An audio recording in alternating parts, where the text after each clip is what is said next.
Howdy, and welcome back. I'm Steven, and this is FWP Reviews. The fateful day is finally upon us. Award season, love it, hate it, everybody has to talk about the Oscars. And of course, there's no time like the actual day of the Oscars to actually talk about the Oscars.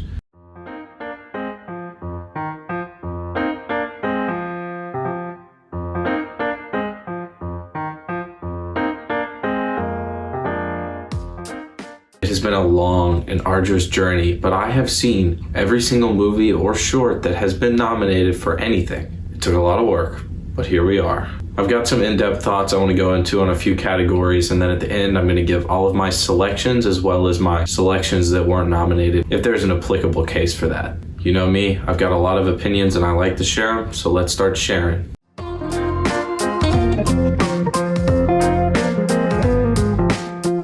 Something I didn't talk a lot about on my actual review page at all was the shorts for this year. The shorts are something new to me. I've seen a few shorts here and there, but as a whole, I've never really dove into them a lot. So when I actually sat down to watch all of these, it takes a lot longer than you would expect to watch something labeled the shorts category.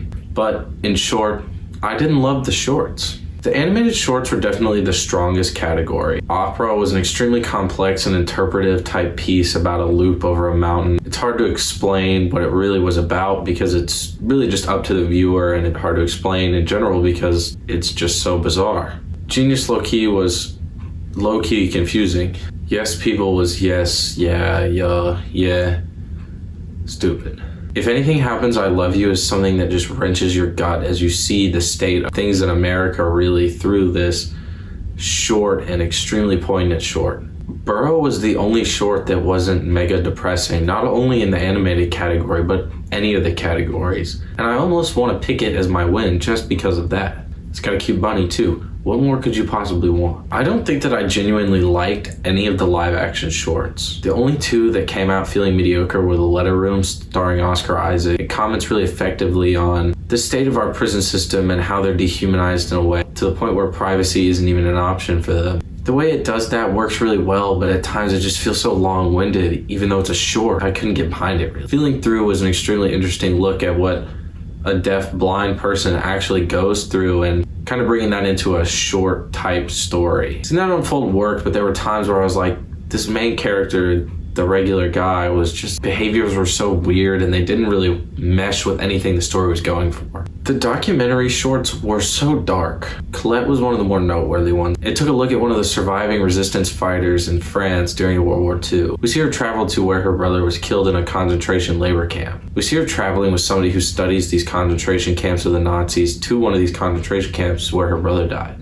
People will argue it may be a little exploitative, but I didn't really feel that. I felt like more it was going against that thought, and it kind of raises the question, but it's like, why do we obsess over this? Let's just move on, you know? And it raises that question with you, and it makes you think about it. It doesn't give a clear answer, which I wish it would give its own answer, but it really puts these two people at odds, somebody who's studying this and somebody who thinks, why would we even do this? Do Not Split was a horrifying look at what life is like on the ground in Hong Kong right now. The way it's showcasing the ongoing protest is these people actually fight for their ability to have a democracy. You see it crumbling apart in front of them, and it's really, really harrowing but interesting to see as these people are coming out of the fight and hearing what they have to say about what's going on.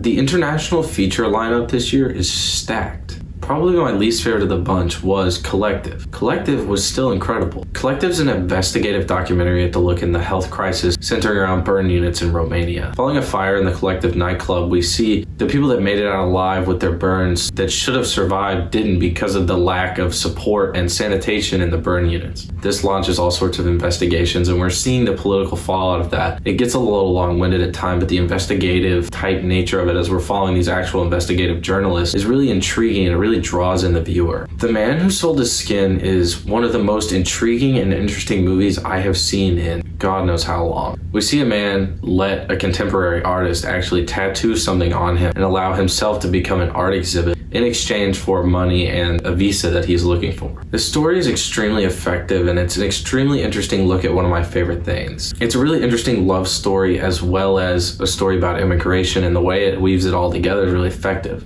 The biggest strength of this movie, though, is something that I really love to see in movies is just the bizarre, just crazy nature of what goes on in the art world. The underground nature of it, the weird, eccentric figures that are a part of the art world. It's just so intriguing when a film can put that to screen. And the way that this film does that is so fascinating to see as we're really seeing this man turn this person into an art piece. It deals with that specifically actually really effectively. We see, okay, what would this be like? And then we see the fallout of that, obviously, when he's being auctioned, etc., etc. It plays out relatively effectively, obviously a little played up for dramaticism, but it really works for me. Another Round was my top movie of 2020. It really centers around middle-aged men justifying their alcoholism, and I'm completely here for it. Quo Vis Ada centers around a UN translator during the Srebrenica massacre. It's an extremely harrowing story, and the way this story is weaved around this one UN translator who lives in this town, seeing her try to desperately get her family out of this situation. It's just such a smart decision for this movie, and it's so well crafted, and there's almost no holes in what I see on screen. It just gets a little long-winded. China's nominee, Better Days, for Best International Feature was extremely intriguing and something I didn't quite expect. It's made up in a 5-act structure similar to what we see in The Girl with the Dragon Tattoo. It rings pretty similar to that as well in a lot of ways. The movie has so many just fucked up moments, but it all just weaves together for this huge sweeping story despite its relative grounded nature, obviously, because in the end it is based on somewhat of a true story. And the way it just, and look at the poster.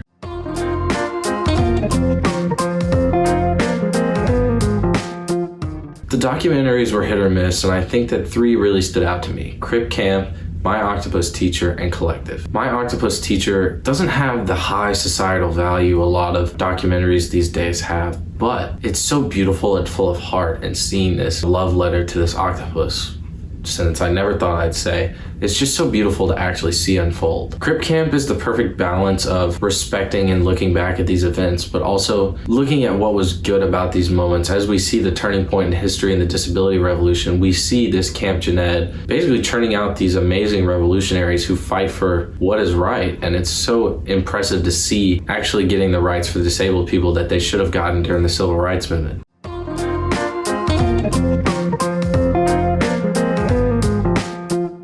Best Animated Feature is a 2-horse race between Soul and Wolfwalkers. I think it's fairly obvious that Soul will take home the prize, but Soul and Wolfwalkers finished so close in my 2020 ranking. They were literally 10 and 11. They're both incredible movies, and I'm really excited to see who comes out on top. I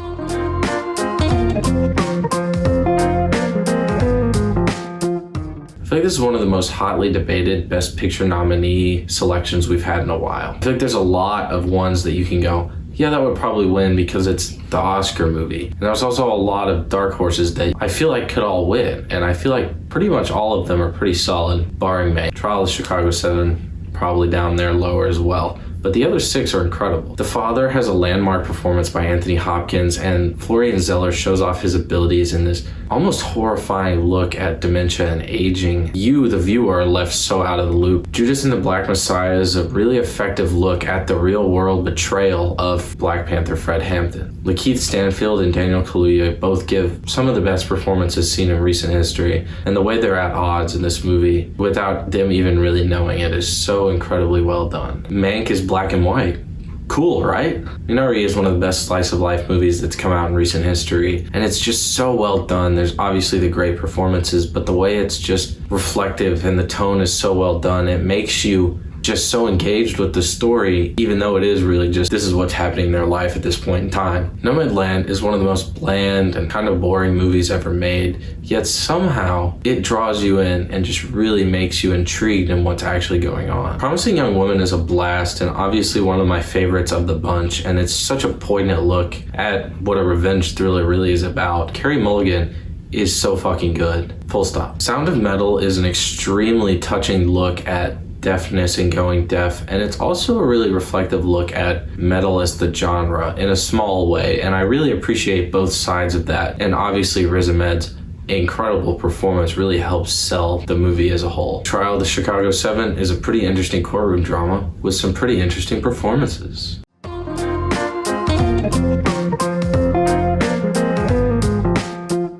That's enough babbling. You're all here for the winners, and I'm gonna give you the winners. These are in no way a prediction because so these are who I would want to win. I'm going to go in the order they are listed on the Academy Award website because I don't feel like making the order, so I just let them make it for me. I'm going to outline my selection from the nominees, and then if there's an additional selection that didn't get nominated that I think should be over that, I will also point that out.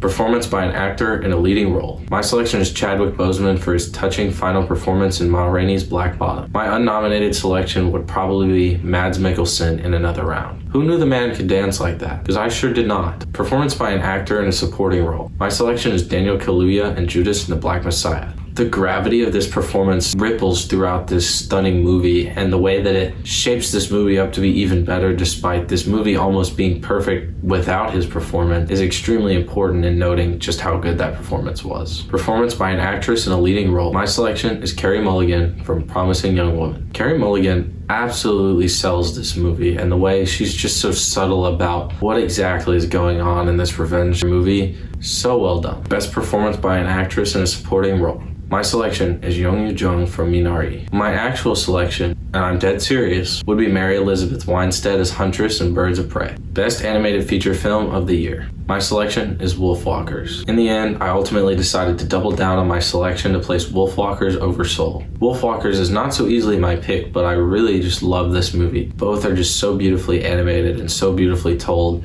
It's almost impossible to pick, but Wolfwalkers for me. Achievement in cinematography. My selection is Nomadland. The way that Nomadland draws you in, films up close to these people having these conversations, I genuinely felt like I was a part of that conversation and that you're kind of in on it as they're talking and interacting, and that's a really important part of this movie, and the way the camera work captures that is so well done. Not to mention the beautiful sweeping shots of the landscape. My unnominated selection would be I'm Thinking of Ending Things. The way it frames and just shows off the beauty of what's really going on in I'm Thinking of Ending Things is just truly bizarre mystery movie. I really enjoyed how the cinematography kind of sold it as this kind of nostalgic trinket. Achievement in costume design. My selection is Emma. A part of what really sold me on this movie was the time period, and the costumes are so well done that it really helps cement that time period element of this movie. Achievement in directing. My selection is Thomas Vinterberg. His direction in the movie Another Round is next level. He turns this kind of generic and predictable narrative into something extremely well done and really reflective on its themes, as well as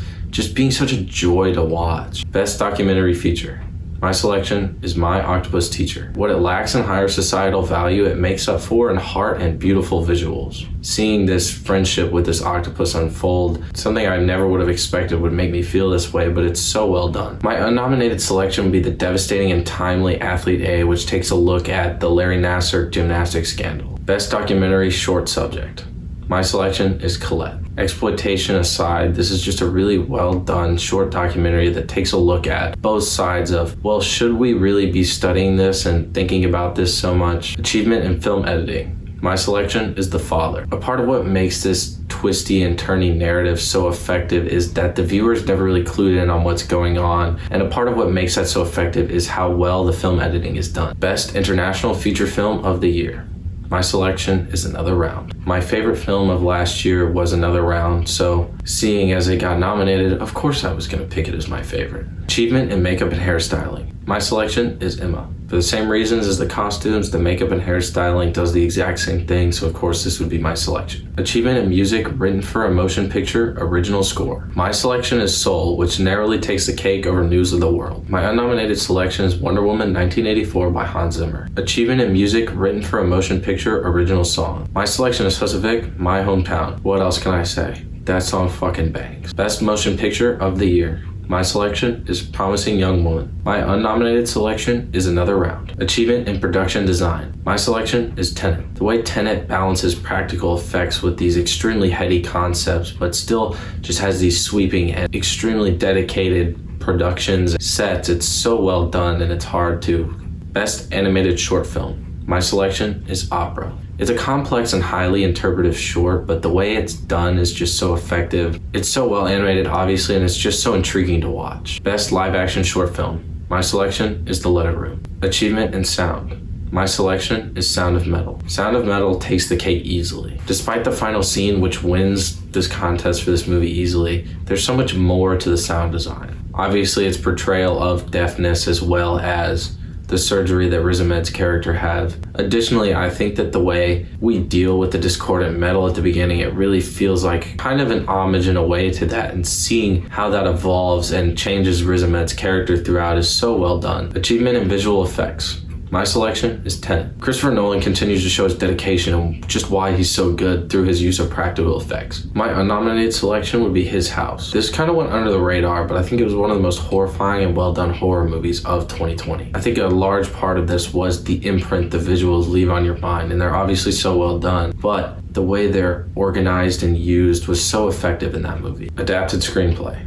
My selection is Borat's subsequent movie film. Delivery of prodigious bribe to American regime for make benefit once glorious nation of Kazakhstan. I promise I didn't pick it just so I could say that. Original screenplay. My selection is Promising Young Woman. This biting screenplay is at the heart of this thumping and exciting revenge thriller. With that, let's wrap this up. The Oscars are today, and I've had an extremely fun time taking the time to actually see every single thing that's nominated. I think that's going to make for exciting times seeing who wins this year, and obviously it'll be sad to see who doesn't win, but seeing how the nominations went, it's clear that this is kind of going the direction of where it should be going, really. Obviously, the Asian American representation is extremely important, so I'm extremely excited to see how this plays out. Obviously, my expectations are low because Leave It to an Award show to fuck something up, but we'll see. I am really excited to have been able to share in this, and obviously award show baloney alike. I'm excited to share my thoughts on any movies I can. And until my video next week on Falcon and Winter Soldier, follow my Instagram at FWP Reviews 100 for daily written reviews about the newest movies. With that, this is FWP Reviews signing off. Thank you guys so much for watching, and I'll catch you all in the next one.